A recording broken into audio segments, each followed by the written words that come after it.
네, 월스트리트 모닝 브리핑 함께하고 있고요. 지금 우리 의주님께서 남호주는 호주의 한 주라. 그래서 저는 뭐 북호주, 남호주 이렇게 나눠져 있는 줄 알았는데 국가 정도가 아니고 한 주기 때문에 그렇게 규모가 큰 건 아니다라고 다시 한번 정정을 해주셨습니다. 감사드리고요. 자, 이어지는 글로벌 인터뷰 삼프로TV 이코노미스트 김한진 박사 함께하도록 하겠습니다. 박사님 어서 네, 오세요. 안녕하세요. 네, 반갑습니다. 자, 오늘 우리 박사님과 어떤 이야기를 나눠볼까요? 일단은 오늘 또 세 가지 주제를 가지고 오셨는데 최근에 가장 좀 변화하는 혹은 시장의 흐름 중에서 관심을 갖고 계신 데이터나 주제는 뭘까요? 저도 뭐 어제 파월 의장이 언급했듯이 음. 노동시장이 어느 정도 속도로 식고 있는지, 뭐 그래서 인플레이션이 언제 잡히고 네. 첫 금리 인하 시점이 언제일지, 그리고 금리 인하를 언제 하든지 간에 최종 기준금리 터미널 레이트가 얼마로 내려갈지, 뭐 이런 금리와 관련된 궤적에 관심이 많고요. 네.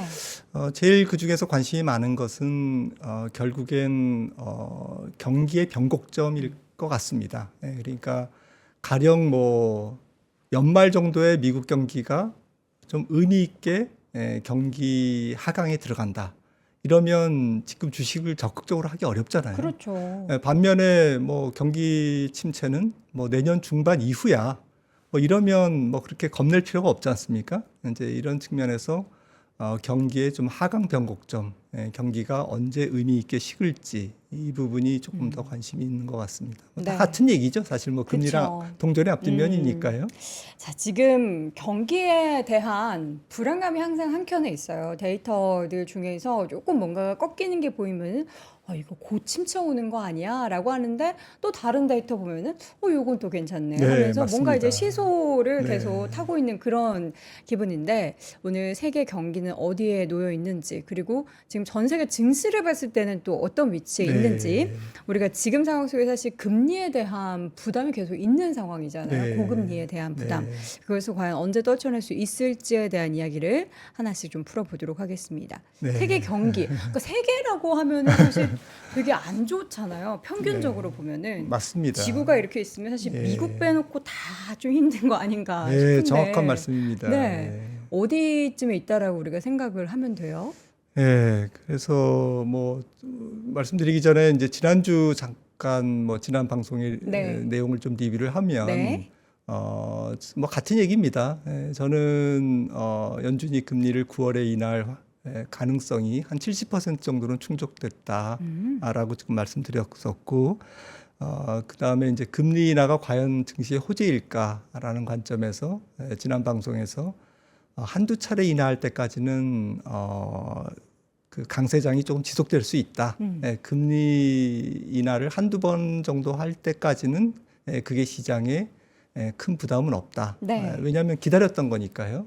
그리고 경기 침체는 한두 번 인하할 때까지는 연준이 조금 선제적으로 금리 인하를 한다라고 보기 때문에 한두 차례 금리 인하를 하는 시점에서의 경기는 그렇게 험악하지 않을 거다. 좀 긴가민가할 거다. 네. 계속. 그리고 지금 뭐 글로벌 지금 뭐 오늘 말씀드릴 내용이지만 글로벌 경제가 굉장히 차별화되어 있기 때문에 달러 강세는 조금 지속될 거다. 이런 뭐 세 가지 이야기를 좀 기억을 안 하시겠지만 못 하시겠지만 뭐 지난번에 얘기를 말씀드렸는데 네네. 그 연장선상에서 지금 말씀을 좀 들어주시면 감사하겠고요. 네. 그래서 현재 경기의 위치는 한번 차트를 보시면 이거는 뭐 맞든 틀리든 IMF가 최근에 지난 4월에 이제 전망한 건데요. 네. 2028년까지 향후 한 3년, 4년간 전망한 겁니다. 근데 네. 얘네들은 어떻게 전망했냐면 2025년까지는 경제가 괜찮을 거다. 이게 6년에 올라가는 조금 건 아니죠. 6년에 조금 낮아질 거다라고 이제 본 거죠. 이게 전 세계 경제 성장률입니다. 그래서 시간 관계상 뭐 다 자료를 갖고 나오진 못했지만 요인은 두 가지인 것 같습니다. 뭐 G2죠. 뭐 중국이 중국과? 세계 경제 성장에 대한 기여도가 2026년 내년을 지나서 후년 정도부터는 조금 줄 거야라는 의견. 지금도 사실 중국을 부양하려고 열심히 그래서 여기 노력하는데 중국이 노란색인데요. 네. 확 주는 거죠. 세계 경제를 조금 적게 성장을 기여할 거야. 네. 그다음에 이제 A라고 돼 있는데 이게 어드밴스드 이코노미인데요. 유럽은 조금 올라오지만 미국은 2026년부터 기여도가 조금 줄 거야. 네. 그래서 미중 G2의 세계 경제 성장에 대한 기여도가 내년을 지나서 후년 정도부터는 조금 뭐 이분들도 잘 모르죠. 이렇게 하지만 이제 이렇게 전망을 하고 있는데 네. 대체로 이런 컨센서스를 좀 전달해 드리는 겁니다. 그래서 앞서 뭐 내년 중반 정도까지는 내년 중반 정도면 연준이 금리를 한 서너 차례 인하하는 그런 시점에 우리가 들어간다고 보고 있잖아요. 현재로서는. 그렇죠. 그러니까 내년 한 중반 이후부터는 조금 세계 경제가 조금 안 좋은 기운이 보일 거다. 역으로 말씀드리면 지금부터 한 1년 정도는 세계 경제가 그렇게 큰 변화는 없을 거다. 이렇게 좀 긍정적으로 보셔도 되지 않을까. 저는 이제 그렇게 생각을 하고 있습니다. 그러면 지금 시장이 이제 보통 주식 시장은 선반영된다라고 하는데 여기 이제 지금 IMF가 전망하고 있는 경기에 대한 하강이 2026년이라면 우리는 그러면 한 내년 중순경까지는 주식 시장에 대해서는 뭐 우호적인 환경이 마련되겠지만 그 다음부터는 이러한 2026년의 그늘이 미리 좀 이렇게 시장으로 드리워질 가능성을 좀 생각을 해야겠네요. 뭐 지금부터 걱정할 거는 없지 않나라는 네. 게 이제 결론인데요. 그래서 뭐 지난주에 금리 한두 차례 인하할 때까지는 미국 경제가 그렇게 큰 사고는 안 칠 거야. 이제 그렇게 말씀을 드린 건데요. 네. 근데 뭐 그 전에 이제 주식시장의 밸류에이션이 너무 높아진다면 경기를 그런 상황을 모든 사람들이 다 알고 열심히 파티를 더 뜨겁게 한다면 뭐 그 전에도 주식시장은 좀 변곡점을 맞이할 수 있겠죠. 네. 그런데 이제 그냥 일반적인 뭐 그냥 뭐 상황이라면 경기가 주식시장을 완전히 뭐 집어삼킬 정도로 나쁜 상황은 적어도 뭐 보수적으로 한 연말까지 조금 뭐 긍정적으로 보면 내년 중반까지는 없을 거야. 네. 라고 생각을 하는데요. 아무래도 이제 아까 G2를 말씀드렸는데 미국이 중요하겠죠. 미국 경제가 전 세계 경제 중에서 지금 굉장히 독보적으로 좋기 때문에 그렇죠. 미국마저도 안 좋으면 우리나라도 뭐 수출 증가율이 미국이 1위지 않습니까? 네. 그런 정도로 이제 각국의 미국 의존도가 미우나 고우나 높아져 있기 때문에 이제 이런 상황에서 미국 경제가 중요한데 어제 파월 의장이 뭐 ECB 그 회의에서 초청 회의였죠. 거기서 이제 그런 얘기를 했는데 노동 시장이 수요와 공급이 조금 맞춰져 가고 있다. 그래서 이제 노동 시장이 조금씩 식고 있다. 하지만 조금 더 많은 뭐 박정훈 팀장이 정리를 해주셨지만 네. 조금 더 이제 금리 인하 시기를 지금 언급할 수는 없지만 그래도 이제 디스인플레이션의 경로에 지금 우리는 지금 놓여 있다라는 얘기인데요. 노동시장의 수요가 좀 중요할 것 같아요. 네. 지금 이 노동시장의 수요입니다. 지금 어제 마침 뭐 지난달 구인 보조, 구인 이직 보고서가 나왔는데 잡 오프닝스라는 게 이제 구인 건수인데요. 기업들이 이제 몇 명을 고용할 거야. 아직도 이 정도는 고용해야 돼 지금. 뭐 이런 게 이제 600 지금 얼마냐면 지난달에 814만 명 어제 이렇게 나왔습니다. 네. 이게 이제 잡 오프닝스고요. 오른쪽 축인데 100만입니다. 진짜 확실히 줄어들고 있네요. 네, 줄어들고 있죠. 그런데 2015년에서 19년 팬데믹 직전이죠. 직전의 평균이 636만이에요. 그러니까 아직까지도 814만 명이면 뭐 한 200만 명 정도 더 줄어야 돼요. 그러니까 지금 기업들의 고용 수요가 노동 수요가 여전히 높다라는 거고요. 네. 요거는 이제 이번 주말에 나올 이제 그 비농업 일자리. 지금 비농업 일자리가 막대로 표시됐는데 지금 뭐 한 180만 건 이렇게 지금 이렇게 예상되고 있지 않습니까? 네. 지금 요것도 지금 줄고는 있는데 약간 이제 우왕좌왕하고 있죠. 고용 지표가. 근데 왜 이런 현상이 나타나냐면 다음 차트를 보시면은 조금 명확하실 겁니다. 이게 이제 영국의 경제학자 베버리지라는 분이 윌리엄스 베버리지가 만든 그래서 이름을 따서 베버리지 곡선이라고 하는데 네. 방금 말씀드린 구인율은 이제 그 노동 수요고요. 네. 실업률은 노동 공급입니다. 경제활동 인구에서 아까 그 814만 명을 이제 그 분자로 놓고 구인율을 구한 거고요. 실업률은 이제 마찬가지로 실업자 수 대비 경제활동 인구인데 이게 L자형을 보이고 있거든요. 보통은. 그래서 특히 팬데믹 이후에 보시면은 2020년부터 최근까지 이 차트가 약간 차트가 우상향하지 않습니까? 네. 이게 노동 수요가 높다라는 거예요. 그러니까 팬데믹이 오면서 팬데믹 상황에서 조기 은퇴자라든지 뭐 그다음에 이민자 맞고 이러면서 노동 수요가 급증하고 이 노동 수요의 급증은 결국에는 노동 시장의 불균형을 이루는 거고 그렇죠. 이 노동 시장의 불균형이 끈적끈적한 물가 상승으로 이어지고 있는 거거든요. 그래서 이게 다 연결되는 거기 때문에 이게 임계점이 중요합니다. 임계점이 중요한데 지금 현재 구인율은 4.8이에요. 네. 요 차트에서 이게 지금 현재가 아니고요. 2020년부터 최근까지의 점이 이제 이렇게 찍혔다라는 말씀이고 최근 지표는 4.8이 여기입니다. 구인율 4.8에 실업률 4.0이지 않습니까? 네. 여기에 찍혔는데 어떤 사람들은 이제 이게 곧 이제 이렇게 올 거야. 그러니까 실업률이 이제 급증할 것만 남았어. 어제 오스탄 글스비는 곧 경기 침체돼. 지금 뭐 다 왔는데 왜 주저해? 금리 하나 팍 꺾일 거라고 금리 인하해야지. 생각하는군요. 이제 이런 분들이 이제 경제학자 중에도 많고요. 제가 생각할 때는 개인적인 의견은 이게 4.8에서 한 3.5까지는 내려와야 조금 더 내려와야 이게 실업률이 본격적으로 급등할 거다. 이제 그래서 4.8에서 3.8 정도 내려오는 그 기간이 저는 한 6개월에서 한 1년 정도는 있어야 된다라고 생각을 하고 있기 때문에 내년 중반까지는 연준도 금리를 그렇게 팍팍 내리기가 조금 어려울 수도 있고 고용 시장이 침체 될 뚱말뚱 하는데 침체가 안 되니까. 그러니까 완전히 이제 그 해지기 직전이죠. 어둠이 오기 직전. 그러니까요. 그러니까 경기의 변곡점입니다.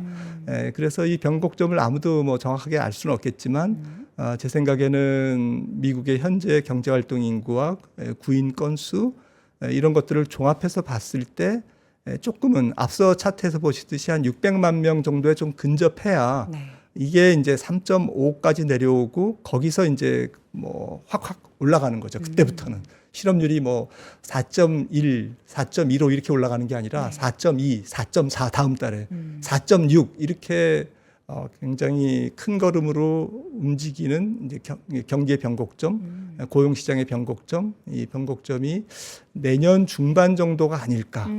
그래서 내년 하반기부터는 미국 고용이 본격적으로 식으면서 앞서 말씀드린 전 세계 경제 성장률이 2026년에는 이게 많이 낮아지겠는 걸 이렇게 사람들이 경기에 대해서 공포심을 느끼는 시점이 내년 중하반이지 않을까라고 저는 이제 예상을 하고 있습니다. 거기에 더불어서 만약에 트럼프가 당선이 된다면 전 대통령이 당선이 된다면 또 이민자를 막게 되고 그러게 되면은 또 이제 좀 제한적인 맞습니다. 공급 속에서 더 이제 어려움을 경기까지 안 겪었죠. 좋아지면은 고용이 확 무너질 수도 있는 상황이 되겠군요.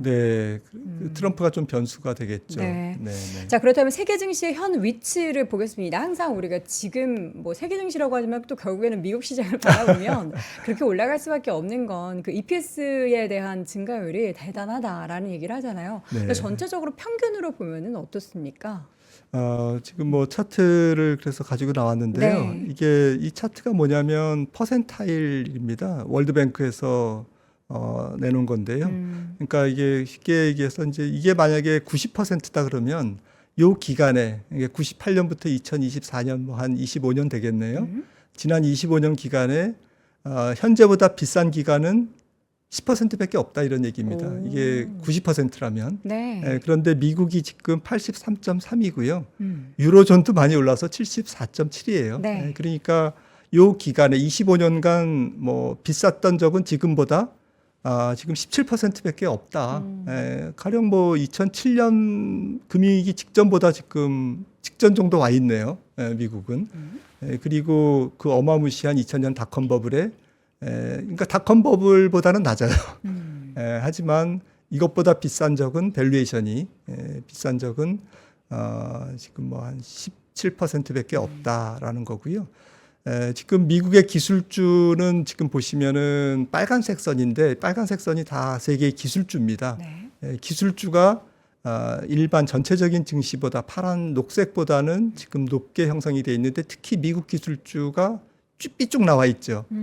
미국 기술주가 요 세모가 뭐냐면 2014년부터 2024년 그러니까 지금부터 직전 10년 평균 기술주의 PR이에요.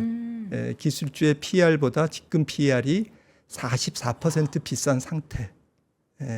그리고 전체 증시는 거의 확률적으로 지금보다 비싼 때는 한 17%밖에 없는 그러니까 마지나란 상태. 굉장히 지금 턱까지 올라와 있는. 그래서 지금 무너져도 하나도 이상하지 않지만 만약에 좀 전에 말씀드린 미국 경기의 침체가 향후 6개월 이내에 심각한 침체가 안 오고 그다음에 이들 기술주 이게 기술주가 지금 시장을 끌고 가고 있지 않습니까? 그렇죠. 엔비디아가 2022년에 S&P 500의 지수 상승 기여도가 40%거든요. 그러니까 사실은 원맨쇼 하듯이 M7이 오르고 특히 엔비디아가 올랐는데 이런 종목의 밸류에이션이 높아져 있기 때문에 여기서 조금만 이거 아닌 것 같아? 가이던스 조금만 삐끗하면 그냥 가는 거죠. 네. 지금 보면 약간 파도 타기도 하고 있지만 파도 타기로 또 가시는 종목들도 있잖아요. 그래서 그 정도로 지금 실적에 민감한 그런 상황이 이제 밸류에이션이 높은 상태이기 때문에 그렇다라는 거고요. 요게 지금 이 맵이 IMF에서 이제 최근에 이제 발표한 것 중에 자료 중에 하나인데 이게 조금 정리가 잘 돼 있는 것 같아요. 네. 지금 현재 세계 주식 시장에 네. 조금 지상도를 한목에 볼 수 네. 있습니다. X축이 뭐냐면은 2023년부터 4년, 5년까지 지금 5년은 이제 예상이겠죠. 네. 컴파운드 성장률입니다. 그러니까 복리죠. 올해 10% 오르고 내년도에 10% 계속 곱하기 한 거예요. 네. 그래서 복리를 곱하기 한 게 엔비디아가 내년까지 봤을 때 50%. 그러니까 3, 4, 5, 3년간 성장률이 EPS 그로스가 50%. 네. 그다음에 이 점 찍어놓은 부분이 전 세계 테크 기업들입니다. 그리고 이거 제가 잘못 표시했는데 이머징도 우리나라 주가는 EPS는 그렇게 크게 증가 안 했지만 전체적으로는 많이 증가했어요. 이머징. 그리고 S&P가 이제 이 정도에 있고요. 결론적으로 앞으로 증시는 이 빨간색 점을 찍은 엔비디아를 비롯한 뭐 어제 테슬라 실적 나왔습니다만은 네. 테슬라가 인도량. 많이 인도량이 나왔습니다만은 이런 테크들의 이익 신뢰도에 달려 있습니다. 이게 신뢰도. 그러니까 이게 지금 2025년까지 이렇게 전망하고 사람들은 매매를 하고 있잖아요. 그렇죠. 근데 발표되는 수치가 이거 예상보다 이거 안 될 것 같아. 이렇게 사람들이 신뢰가 무너지면 모두가 다 팔자로 이제 돌변하는 거죠. 그래서 좁은 비상구로 한꺼번에 탈출하려다가 보면 이제 주가가 급락하는 이제 그런 변동성을 나타낼 수 있고요. 그래서 매크로적으로는 이제 경기의 둔화의 변곡점이 조금 멀리 있을 것. 그다음에 조금 미시적으로는 기업 실적, 특히 기술주에 대한 실적의 신뢰도가 좀 유지될 것. 이 두 가지 조건이 조금 지금의 그래도 이제 좀 강세장의 분위기를 유지할 수 있는 조건이 아닐까 이렇게 네. 싶습니다. 자, 우리가 항상 생각하는 이 강세장 계속해서 이어질 수 있기 위한 그 조건은 결국에는 실적이고 실적도 그냥 실적이 아니라 시장이 예상하고 기대하는 수준의 실적을 계속해서 보여줘야 하는데 과연 그 흐름이 어떤 시기까지, 언제 시기까지 좀 이어질 수 있을지는 아무도 사실 확신을 할 수는 없는 것 같습니다. 기대하고 기다리는 실적 발표 내용도 아마 2분기에 가장 중요한 실적 발표 내용들 지속이 될 텐데 그 부분 확인하면서 추가적인 상승이 가능할지 여부도 여러분이 가늠해 보시고요. 금리 얘기를 좀 해보도록 하겠습니다. 예, 우선 뭐 지금 금리 얘기 중에서 조금 네. 빠뜨려놓은 말씀이 있는데 네. 결국 신흥국과 그 선진국의 금리 차이가 나다 보니까 지난 2022년 또 작년 이렇게 그 외국인들의 자금이 이렇게 물밀듯이 들어오는 건 아니거든요. 아마 상반기에 한 20조 넘게 샀습니다만 한국 증시를 외국인도 전반적으로 신흥국 쪽에서 자본 유출이 아직도 많은 이유. 이거는 똑같은 2022년을 이렇게 보시면은 이 점선돼 있는 부분인데 미국과 신흥국 간의 금리 차이가 계속 내려가고 있죠. 예, 그래서 신흥국의 자본 유출이 이렇게 계속되고 있어서 뭐 경기도 경기고 네. 기업 실적도 기업 실적이지만 똑같은 기업 실적을 이머징이 내도 네. 수급 상황에서 굉장히 불리한 상황. 그렇죠. 그러니까 연준이 미국이 금리를 본격적으로 인하해서 이러한 달러 강세와 금리 차이가 세계 금리 차이가 조금 좁혀지기 전까지는 조금 신흥국은 수급상으로 글로벌 자금을 끌고 오는데 굉장히 어려움을 지금 겪을 수밖에 없다. 네. 그래도 우리나라는 양반인 거예요. 우리나라 반도체가 배도 좀 있기 들어오니까. 때문에 뭐 우리나라, 대만, 뭐 네, 이런 것들은, 그래서 하지만 전체적으로 이머징이 굉장히 이런 금리 차이 때문에 고생을 하고 있는데 결론적으로 이제 금리는 뭐 올해 연말까지는 저는 중립적이라고 봐요. 왜냐하면 금리가 잘 안 떨어져도 또 금리 인하 시기가 조금 지연이 되더라도 그거는 기대 인플레이션, 그다음에 경기에 대한 신뢰, 경기가 조금 살아있기 때문에 노동시장이 살아있으니까 소비가 안 죽으니까 네. 기업 실적이 좋으니까 그래서 이게 종합적으로 이런 걸 반영해서 금리가 잘 안 떨어지는 거잖아요. 네. 그러니까 금리 인하는 조금 지연되더라도 또 시장 금리가 그걸 반영해서 조금 적게 떨어지더라도 네. 저는 뭐 플러스 마이너스 그냥 중립이다. 그러니까 우리는 맨날 금리 얘기 떠들지만 계속 강조할 싶은 것은 금리는 그냥 중립으로 보자. 금리가 조금 불편한 시기는 지금보다는 조금 더 지나야 있어라는 걸 말씀 좀 드리고 싶고요. 네. 하지만 이제 지금부터는 시장이 영리하기 때문에 최종 금리를 조금씩은 반영할 것 같습니다. 최종 금리. 그러니까 얼마나 떨어뜨릴 건데. 자, 9월 달에 인하하는 것은 그래, 인하해. 근데 얼마까지 연준이 금리를 내릴 건데. 네. 이거를 아무래도 10년물 금리가 그걸 프라이싱 하지 않겠습니까? 그렇죠. 네. 먼저. 네. 그러니까 이 부분이 굉장히 중요하다라는 거죠. 네. 이 부분에서 저는 시기간이 지날수록 이 부분이 증시를 압박할 거다. 왜냐하면 많이 못 내릴 거다. 터미널 레이트가 사람들이 생각하는 연준이 지난 FOMC에서도 제시한 3.0% 좀 어려울 것 같다. 아주 많이 봐도 저는 3.75. 2026년 상반기에 아마 4.0 정도를 좀 최종 금리로 봐야 되지 않을까라고 생각을 하는 게 이 물가 때문에 그렇습니다. 보시는 바와 같이 물가가 OECD 39개 국가 물가가 팬데믹 이전에 비해서 이렇게 덩그러니 위에 걸려 있는 거잖아요. 네. 이게 뭐 내년도에 내려갈 수도 있지만 현재까지는 지금 걸려 있습니다. 그다음에 이렇게 내려가는 추세도 나머지 나라도 조금 밋밋해서 이제 여기서 움직여야 되는데 선진국 기준금리가 조금 우리가 과거를 조금 잘 잊어먹는데요. 저도 쉽게 까먹죠. 네, 까먹는데 까먹죠. 2010년부터 팬데믹 이전 19년까지 0.6이었어요. 그러니까요. 네. 근데 우리는 이제 하도 고금리 네. 상황이 사실 되게 짧은 기간이었는데 이게 되게 당연하게 네. 됐어요. 그러니까 만약에 네. 3.0까지 내려가도 이게 지금 미국, 유로존, 영국 대상으로 가중해서 만든 겁니다. 네. 3.0까지 내려간다고 해도 연준 금리가 네.